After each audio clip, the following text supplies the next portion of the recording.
Guys, gawa tayo guys ng sampayan guys ng mga hanger guys. Yan. Putol-putol natin tubo at ito. Building tayo.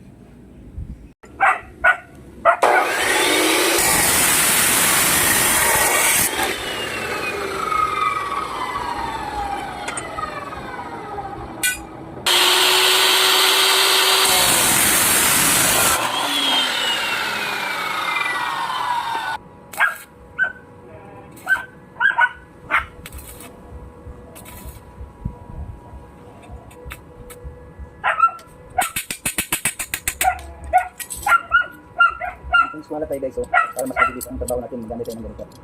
Para hindi na tayo kailangan mag-eskwala, welding na lang natin dito, naka-fix na siya. Naka-fix na dito sa taas at dyan. Ganun ang nabili natin. Iba naman ito. Iba rin ito. Yan.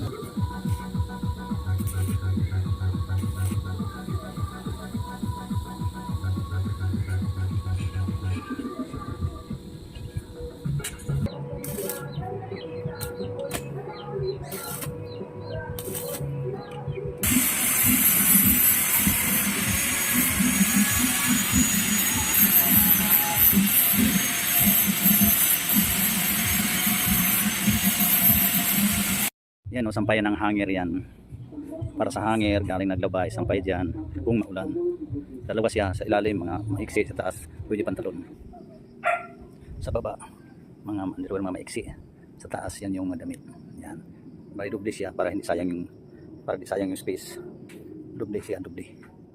Yan o.